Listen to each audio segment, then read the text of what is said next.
Robert पिशे ने कमाल की जिंदगी जी। बड़ी मुश्किल से पायलट बने, बड़ी एयरलाइंस में नौकरी लगी, लेकिन फिर निकाल दिए गए। प्लेन उड़ाना जारी रहा। बस अंतर इतना था कि अब वो प्लेन से ड्रग्स ले जाने लगे थे, एक देश से दूसरे देश।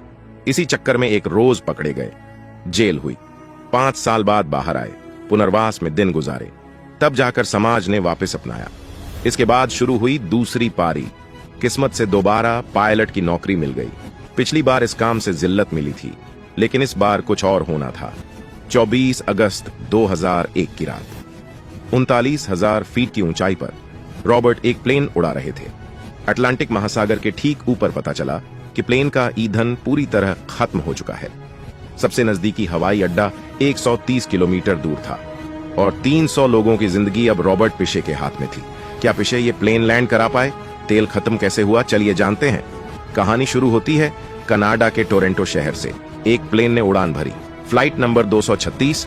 ये एक एयरबस A330 विमान था, जिसमें रोल्स रॉयस के 2 ताकतवर इंजन लगे हुए थे।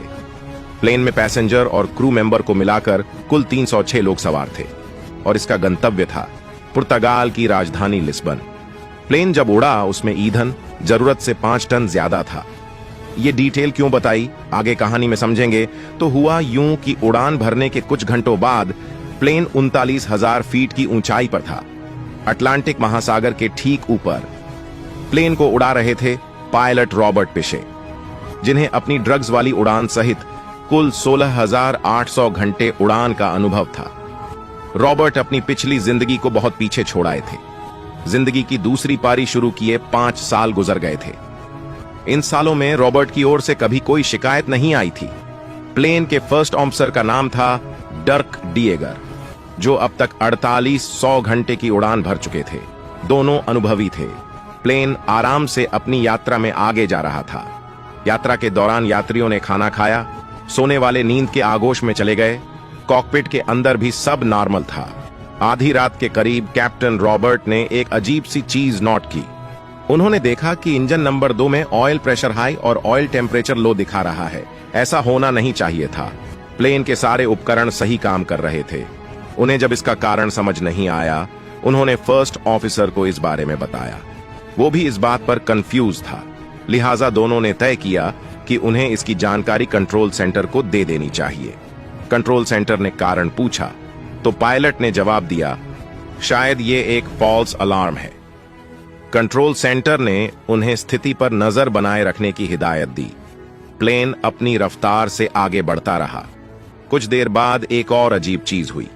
प्लेन की स्क्रीन पर एक मैसेज दिखाई दिया जो बता रहा था कि फ्यूल इम्बैलेंस है, यानी बाईं और दाईं ओर के टैंकों में बराबर तेल नहीं है।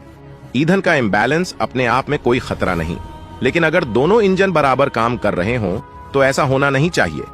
कैप्टन को अब भी समझ नहीं आया कि इस सब का कारण क्या है।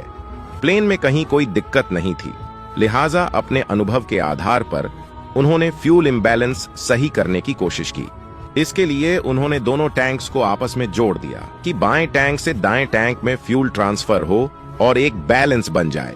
ये एक भयानक गलती थी, जिसका एहसास पायलट को बहुत देर में हुआ। असलियत ये थी कि आधी रात के बाद प्लेन के दाएं टैंक से फ्यूल लीक करने लगा था, जिसके कारण दाएं टैंक में तापमान और प्रेशर में बदलाव होने लगा। शुरुआत में प्लेन के पिछले हिस्से में मौजूद एक रिजर्व टैंक से दाएं टैंक में फ्यूल की आपूर्ति होती रही, लेकिन फिर वो भी खाली हो गया। नतीजा हुआ कि सिस्टम इम्बैलेंस दिखाने लगे। पायलट और फर्स्ट ऑफिसर को ईंधन के लीक होने की कोई भनक नहीं थी। शक करने की कोई वजह भी नहीं थी, क्योंकि प्लेन का अभी अभी मेंटेनेंस हुआ था और 1 हफ्ते पहले ही उसका इंजन बदला गया था। इसलिए फ्यूल का बैलेंस बनाने के लिए दोनों टैंक्स को आपस में जोड़ दिया। ये एक बड़ी गलती थी। यहां किया ये जाना चाहिए था कि पायलट दाएं इंजन को बंद कर देते। इसके बाद प्लेन एक इंजन के सहारे बाकी यात्रा पूरी कर सकता था। लेकिन दोनों टैंकों को जोड़ने के कारण हुआ ये कि दायां टैंक तो खाली हुआ ही हुआ, बाएं टैंक का ईंधन भी दाएं के रास्ते खाली होने लगा। इसके बाद भी पायलट को कुछ अता पता नहीं लगा, क्योंकि जैसे पहले बताया, ये प्लेन जरूरत से ज्यादा ईंधन लेकर चल रहा था। इसलिए फ्यूल के पूरी तरह खत्म होने में कुछ वक्त लग गया। इस बीच पायलट यही मानकर चल रहे थे कि प्लेन के कंप्यूटर में कुछ खराबी आ गई है। असलियत का पता तब चला जब प्लेन का दायां इंजन पूरी तरह बंद हो गया। दूसरे इंजन ने भी सिर्फ 3 मिनट और साथ दिया। इसके बाद प्लेन के कैबिन में अंधेरा छा गया। हजारों फीट की ऊंचाई पर हजारों टन की एक मशीन अब हवा के सहारे थी। प्लेन में फ्यूल पूरी तरह खत्म हो चुका था। सिर्फ एक इमरजेंसी बैटरी और एक एयर टरबाइन की बदौलत कुछ अति आवश्यक सिस्टम काम कर रहे थे। केबिन में लोग लाइफ जैकेट पहन रहे थे क्योंकि प्लेन किसी भी वक्त समंदर से टकरा सकता था। इतनी ऊंचाई से नीचे गिरने पर मौत निश्चित थी, लेकिन प्लेन के पायलट रॉबर्ट पिशे ने हिम्मत नहीं हारी। उन्होंने नजदीकी एयर ट्रैफिक कंट्रोल सेंटर से नजदीकी एयरपोर्ट की जानकारी मांगी। सबसे नजदीक लाजेस नाम के एक द्वीप पर बना एक मिलिट्री एयरपोर्ट था, जो अभी भी 130 किलोमीटर दूर था। पायलट रॉबर्ट ने प्लेन लाजेस की तरफ मोड़ दिया। उनका दिमाग एक कैलकुलेशन कर रहा था। इंजन बंद होते वक्त प्लेन 39,000 फीट की ऊंचाई पर उड़ रहा था। इंजन बंद होने के बाद वो 2000 फीट प्रति मिनट की रफ्तार से गिरने लगा। हालांकि उसकी फॉरवर्ड स्पीड अभी भी बरकरार थी। वो 6 किलोमीटर प्रति मिनट की रफ्तार से आगे जा रहा था। ऐसे में पायलट ने सोचा कि अगर प्लेन को ग्लाइड कराते हुए लैंड कराने की कोशिश की जाए तो एक चांस बन सकता था। हालांकि इस दौरान उन्हें न्यूनतम उपकरणों की सहायता से प्लेन को कंट्रोल करना था। ब्रेक भी नाम मात्र के लिए काम कर रहे थे और लैंडिंग में असिस्ट करने वाला और कोई उपकरण चालू नहीं था। पायलट रॉबर्ट की गणना सही साबित हुई। 13,000 फीट पर उन्हें रनवे नजर आने लगा था, जो अब सिर्फ 16 किलोमीटर दूर था। हालांकि तभी पायलट को एहसास हुआ कि एक और बड़ी मुसीबत उनके आगे है। प्लेन अगर इसी गति से बढ़ता रहता तो वो रनवे से आगे निकल जाता। जरूरी था कि उसकी हाइट और कम की जाए, जो बिना कंट्रोल्स के करना असंभव था।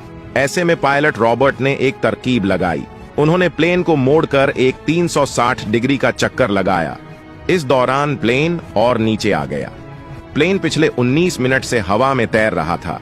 अब बारी थी उसे लैंड कराने की। पायलट को पता था कि उनके पास सिर्फ एक मौका है। उन्होंने प्लेन को ड्रैग करने के उसे आड़ा तिरछा उड़ाने की कोशिश की, एकदम अंग्रेजी के लेटर एस के आकार में। अंत में मौका देखकर उन्होंने प्लेन को रनवे पर उतार दिया।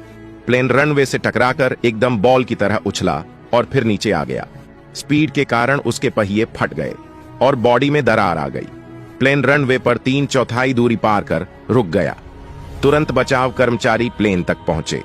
लोगों को बाहर निकाला गया। 16 लोगों को मामूली चोट आई, लेकिन अच्छी बात यह थी कि सब सही सलामत थे। इस घटना ने कैप्टन रॉबर्ट पिशे को रातों रात हीरो बना दिया। हालांकि उनके खुद के अनुसार वो हीरो नहीं थे, बस अपना काम कर रहे थे। आखिर में इस प्लेन दुर्घटना की तहकीकात की गई।